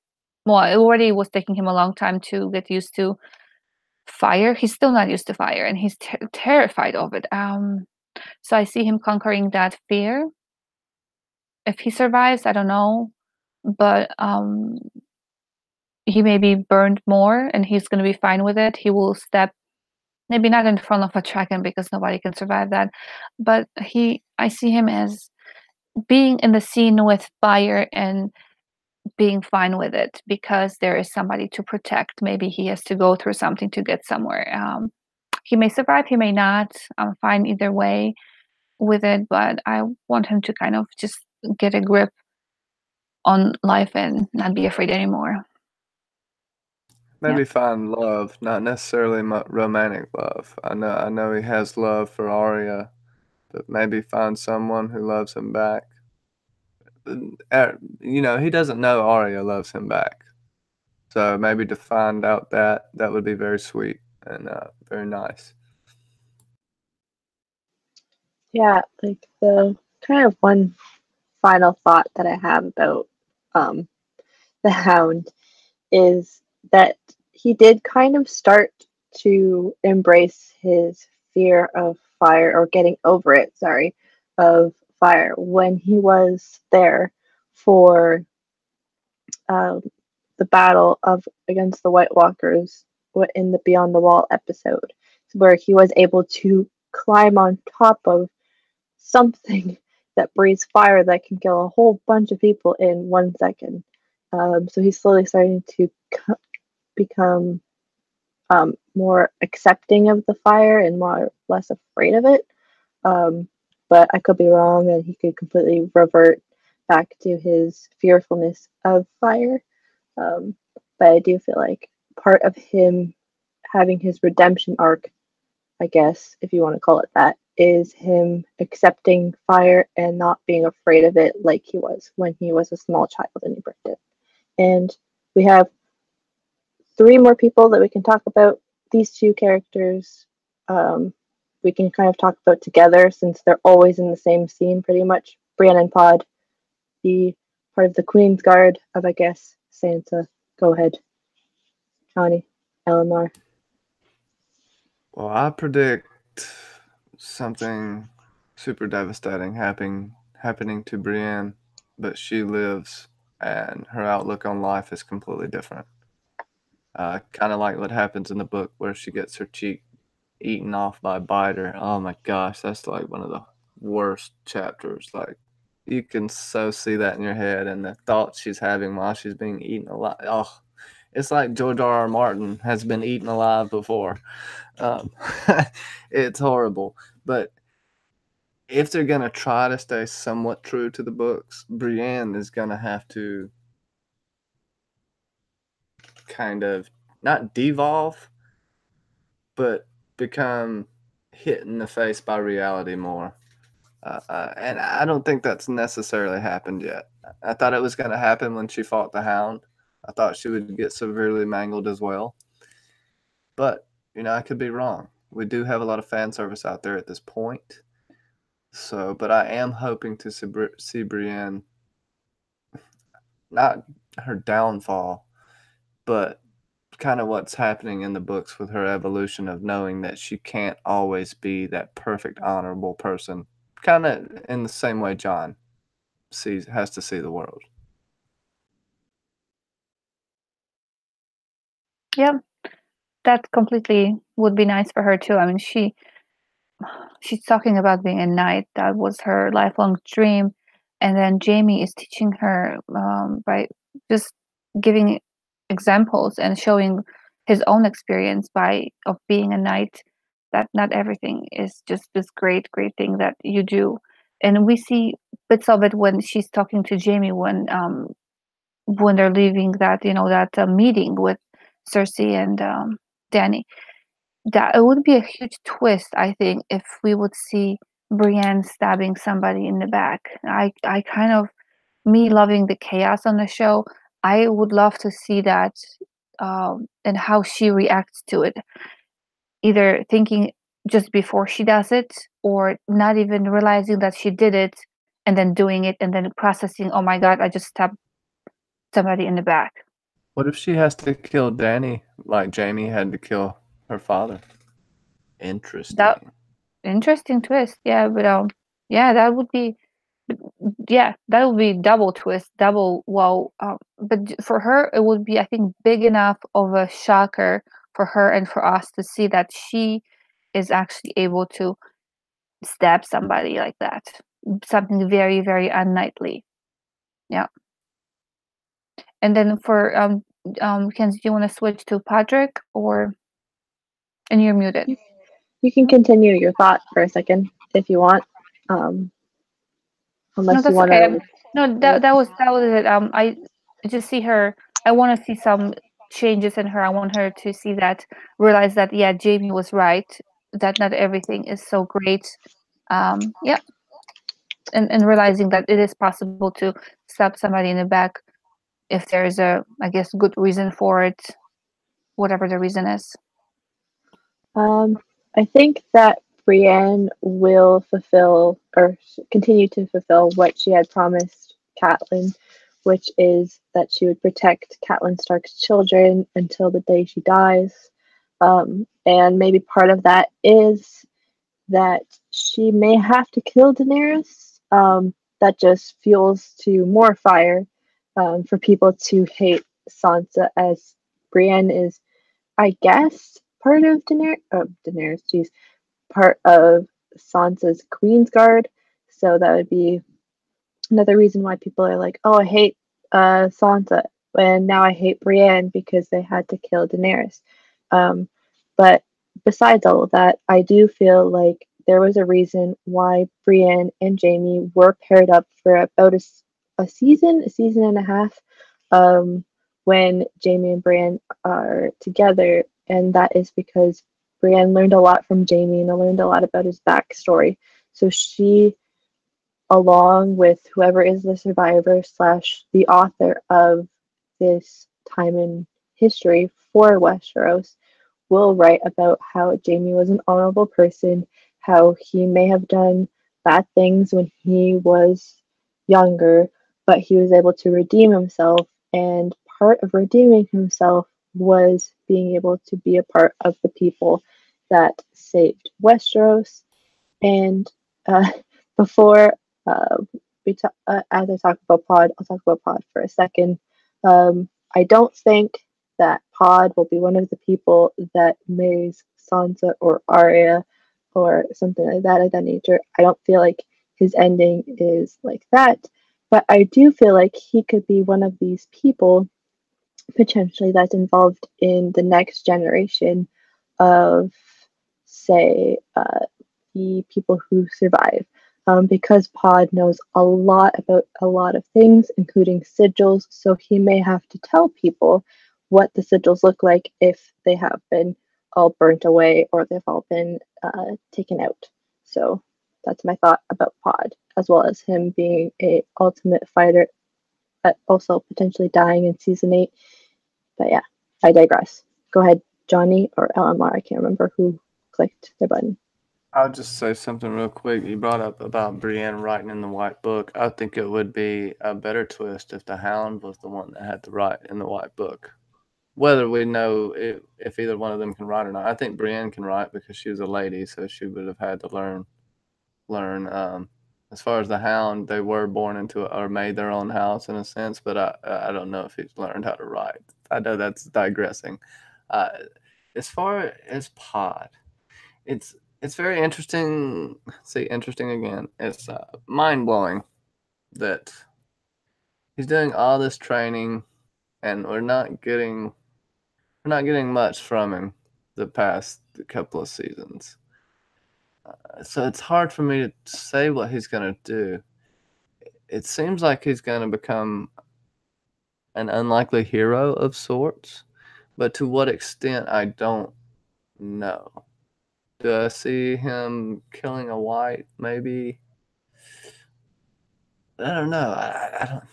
It's hard for me to judge where his story's going to go since it's been kind of flat. So I couldn't really give you a good opinion on that.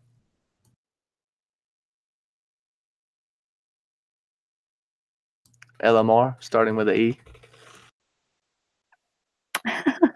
That's a good one too. I like that name and how it's written. Just going to the comments here. Eduardo has a nice comment here. His only chance, we were speaking about Jamie. His only chance of redemption is a heroic deed. Then Brienne will write his page. Yeah, I just want to. That is a big debate for me. Like, who will survive? Who will die? I want him to die. I want him to survive. I want her to survive. But then I see all dying and all living, and who's gonna write it? And then maybe they die after that. Was I being sexist? Just in what way? Probably I I have no was, but idea. in what way? Money said I was being sexist. I think maybe Oh, because of the Hound writing the book instead of Brienne. Has nothing to do with that. That's just a thought I It's had. just in terms of survival. Whoever survives gets to write in the book. And exactly. More people can write in a book. hey, why don't they all collaborate and write the book, and then just Sam gets to be like, I officially wrote it. letter by letter. Yeah. Yeah. So, with Well, Brienne last writing, that'll be interesting too. I Tragic. assume Brienne can write because she's a lady born into a high house. That's why she's supposed to be taught to write since a young age. That's not. I wasn't assuming she could write because she's a woman. The Hound isn't a lord. I mean, he kind of is, but he had a rough upbringing. As opposed to Brienne, she did learn the ways of letters, as they say. Has nothing to do with sex. And speaking of that, there's Podrick. Any thoughts on him, Kenzie? well, the last kind of thought that I have about Podrick is I hope that the joke or what Podrick did does not die with this show. Not just because of my own personal curiosity, but because of the fact that that is a storyline slash, I guess, piece of season 3 that we kind of just like dropped off the face of Westeros. Um, that would be very interesting. As well, Tyrion has to kind of finish that joke that he always said to Podrick, Ambron, which is the honeycomb and the jackass thing. So it's like we have little things that involve Podrick that need to kind of be circled back to, maybe. But I do feel like Podrick will have some sort of ending that's redeemable because he is seen as a weak link, and potentially he moves up from being a squire in season 8. Maybe John's like, no, now you've redeemed yourself because of the Battle of the White Walkers. You can maybe become a knight. Or Daenerys does it, or Sansa does it. Someone has to do it. Someone has to make the poor boy not a squire anymore. That's my opinion. Johnny, Elamar. Okay, you were I'm still trying to yawning. figure out how I'm sexist. I'm sorry. Brienne is a lady in the sense that that's her title when she was born into the house. I don't know what. I think money's trolling me. I don't even know what you're talking about. What were we finishing up on? I'm sorry. Help me out here. I was saying that Podrick has to finish his story about what he did in season 3 with the Littlefinger's brothel, as well as the poor boy has to be raised from a squire to a knight by somebody, and not die being a squire, because a Payne shouldn't die being a squire. They should die being a knight because of everything that they've ever done. Yeah, I could see that happening. Him getting knighted would be pretty cool. Yeah. Would that mean Brienne would die in that sense? I don't know. I can't see that. That's what he's been working toward this whole time. The whole time we've seen him. So that would be the most logical outcome. So yeah, I would agree with that. Before I say something else, it's because we have to kind of bring it back because Bronn did say to Podrick that you're a bit old to be a squire when he almost chokes him out. So that should be addressed in season 8, hopefully. Go ahead. Sorry, I interrupted. I still am hoping for there to be no need for that somehow. I know there's a lot of chaos with such a thing where everything that they know may not be real anymore, but it would be really interesting to see that there is actually no need for there to be knights and lords and titles like this. So, yep, it would be odd. I mean, he is too old for that. He should just get the title because he's been there for so long, just to give it to him. And like, why haven't? It's just mean at this point. The poor boy wants to be a knight. Just give him the title. Or is there a reason for that? Maybe there's a reason why they're not knighting him all this time. Maybe because he will realize that, just like Brienne, like there's no need for the title. You are who you are, no matter what your title is. People with titles are, it's just titles, like nothing. Who cares? Hopefully they will have that realization. I don't want there to be this huge knighting ceremony. That would be so awful. Like, yay, the world, the world is safe. Now we have Knight Brienne or whatever, and then Knight Podrick, like the whole Star Wars thing at the end, where that let's leave that for Star Wars. Let's not do that for Game of Thrones. That would be just awful for me. I wouldn't want to see that. No titles. Just no titles. Titles. Yeah. Johnny B. Oh, Crazy, the Roynar and the First Man and the blah blah blah blah blah. Go As ahead, Kenzie. Littlefinger said, titles breed titles. And if we're finished on Bran and Podrick, we can move on to the Stark siblings as we are reaching the 2-hour mark. So, um, so my brief thoughts about Arya is that she's going to continue to be a badass. Probably will have to go south to King's Landing in season 8, possibly kill Cersei, at least kill Qyburn or Cersei's handmaiden. Bran will be involved in revealing the RLJ, not theory anymore, confirmation. He possibly will die in terms of being warging of a dragon, and then Sansa will either become queen, whether it's through a marriage of Jon or somebody else, or she'll be married to Tyrion, which I do not like, and she will raise the magical baby. So that's my quick thoughts. I'll let you both discuss. That's like your in-game thoughts. There's either two endings for Sansa Stark, Blew in my my mind. opinion. There's either she has to raise the magical baby with Tyrion, or she gets her happily ever, being that she gets to be a queen like she has always wanted. And I don't want to talk about Sansa too much because it's in my next video, so you guys can go ahead and talk about her as much as you want, and about them, the Stark siblings, as much as you want before we end. Oh, well, I did already say a lot about what I think Arya is going to do this stream and last stream. I do see her trying to sneak in there and kill Cersei. Whether it's not going to work out the way she wants it to, I know that for a fact. But I was thinking about the Golden Company and the Iron Bank. I could see her somehow getting a raven with a message for something to do, and an opportunity will unfold for her. Now, this will happen after we have the long night battle, so to speak, with the Night's King, because they're still going to have to deal with Cersei. It's hard to say whether the Night's King, in my opinion, is going to reach King's Landing. I know it's going to be winter there. We've seen the snow, we've seen the visions, but that doesn't mean the Night King's going to be there. Danny could have burned it down.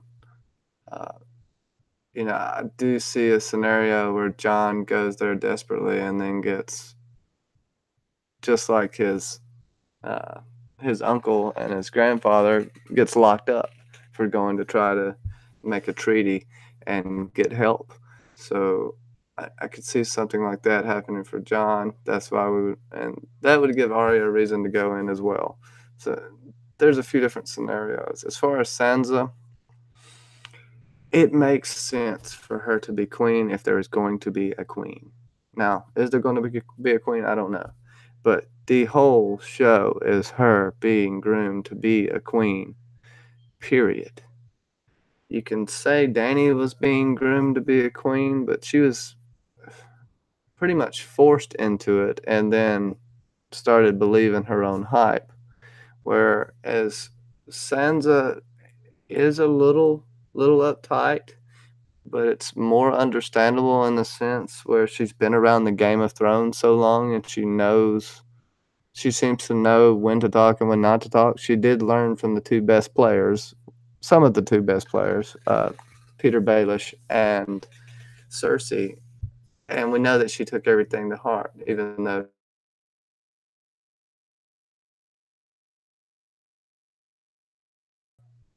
I know I dropped.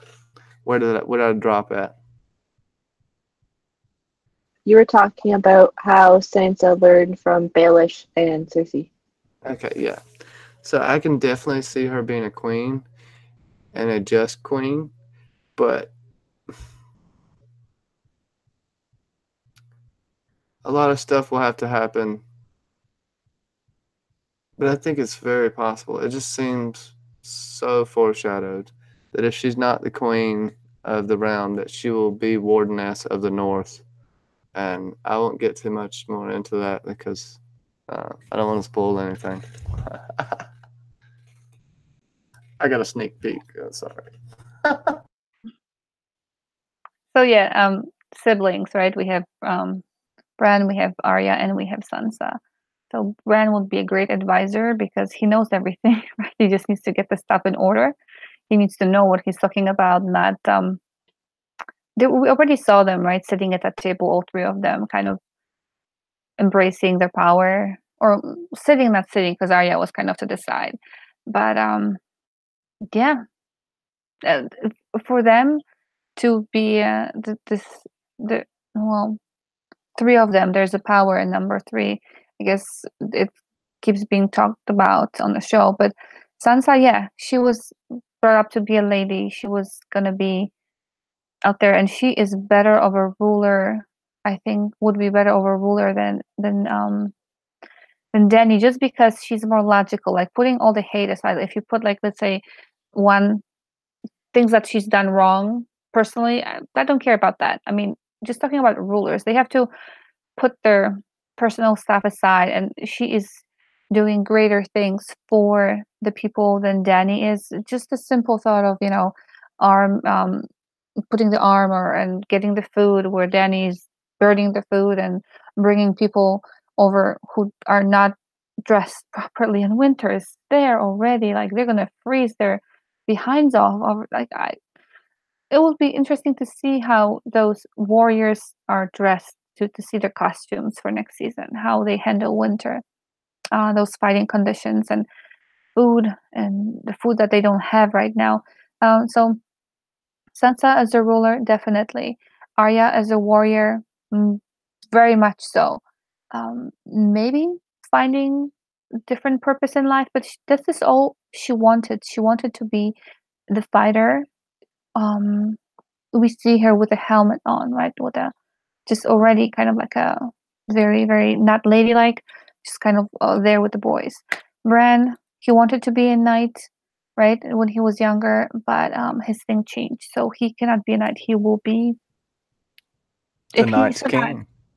Ooh. Boom, boom, boom. Like everyone thinks. I mean, it's possible. Ooh.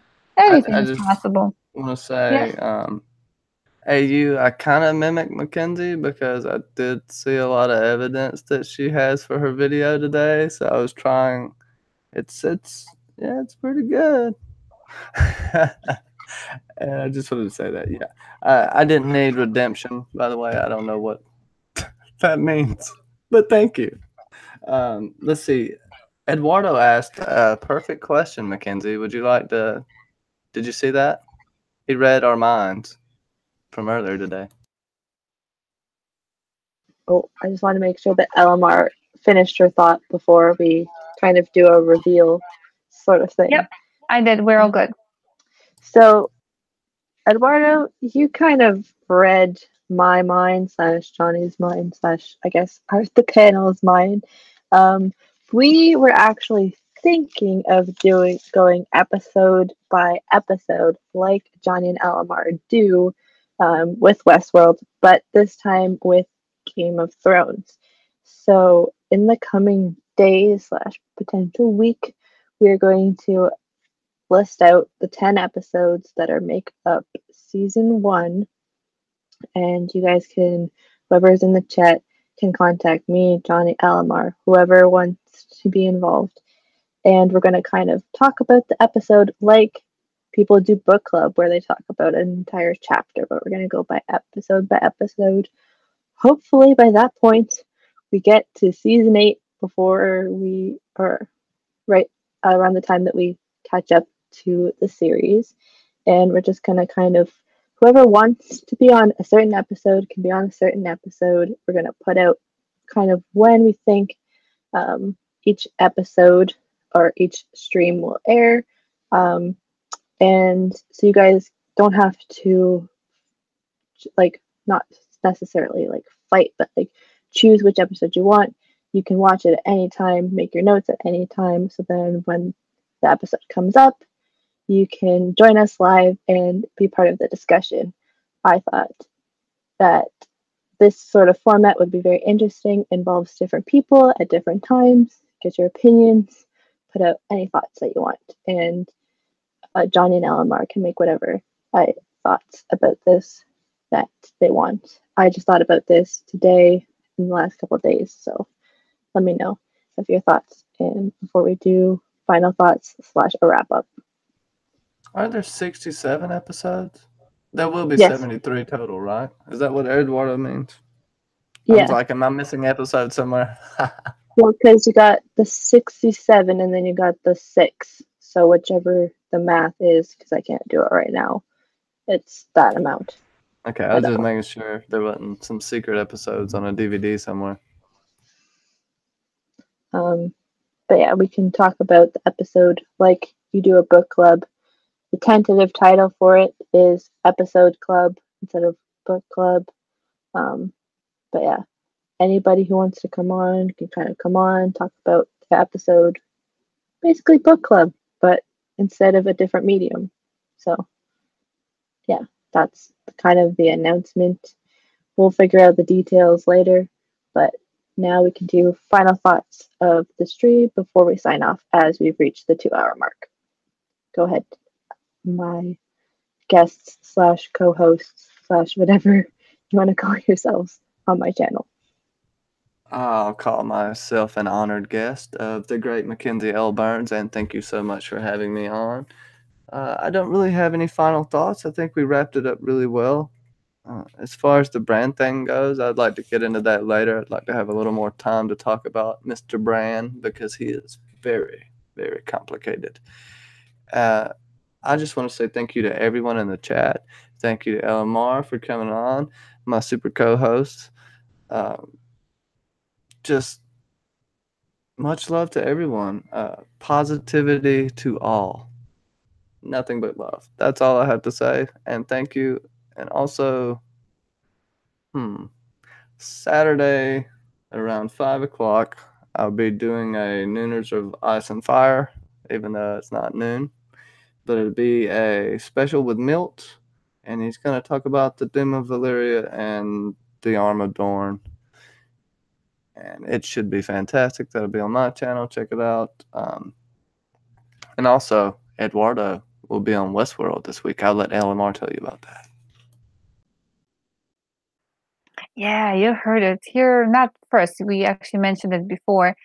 Eduardo is gonna be on on my channel. Oh my God, I'm gonna have Eduardo on my channel. I'm just saying it right now. It's like getting to me like that is so awesome. Yeah, so it's gonna be probably a Westworld, not maybe an episode of Westworld. We're just gonna talk anything Westworld when we have a um yeah, that would be a good kind of a break because we went on and on with episode by episode. I think it would be a great time to just kind of have a general Westworld discussion. So I'm so excited. I just realized it again. Oh my God, I won't be able to sleep now. Um, so yeah, like Johnny said, well, first of all, I don't know if anybody wants to do shout outs or not. We had great friends here in the chat. So Johnny, I see you trying to unmute. Yes, No, no. Mackenzie's gotta learn. It's her turn this time. She gotta do it Oh. now. And I have a list too. I'm gonna It's your check if third she's mentioning stream, so everybody. Yeah, so with that we can do the shout outs too. But I just wanted to thank chat and everybody in there too, for being here. Again, time is so precious and you're here with us. I don't even know what day it is. Wednesday? Wednesday. So wow, thank you, thank you. I so appreciate you all. So much fun chatting, so much fun talking here. I guess I'm the other co-host now, which is completely fine. Johnny, we'll always have Westworld. We'll always have Westworld. Um, Kenzie, thank you for having me. Let's see what's happening. Yeah, I guess I'll just do Westworld on Mondays, and rest we'll see what happens. We'll see how it goes. So, thank you for being with us. Thank you for giving us your time, Kenzie. You guys forgot to shout out your part 3 with Marie and Stacy. I'm calling you both out for that. But as I am now told, I have to do my shout outs on my channel. So we've got Terry T, Dog Sidious, Moni G, Eduardo Blanco, Maester Eduardo, John St. Baptiste, someone named Johnny B. Crazy, AU Pack Mule, we got Milt who showed up. We have let me see who else we got. I think Eduardo Blanco, a lovely lady named Living My Rhapsody. We have, hold on, let me scroll up. Mr. Quavo, Cardinal Doomsday. We have, let me see. We have a lot of people. Ben Hogan. We have, if I forget, oh, BBM was in here at one point asking for a recap. We have House Sanchez, Bran Wick. Anybody else who remembers anybody who showed up in the chat, please interrupt me. Shout out to Nancy T, even though she wasn't here. Best blanket maker of the group. And there was Brenda Builder, and then I think Carrie. I'm not sure if you mentioned Carrie McDowell. Yep. Yep. So all we good got friends CD here. too, right? Yes, yes. Cardinal say yeah. I think that was it because that's how far my chat could scroll up. Yep. So whoever showed up much earlier, I am sorry. Please strike me in the comments. It's fine.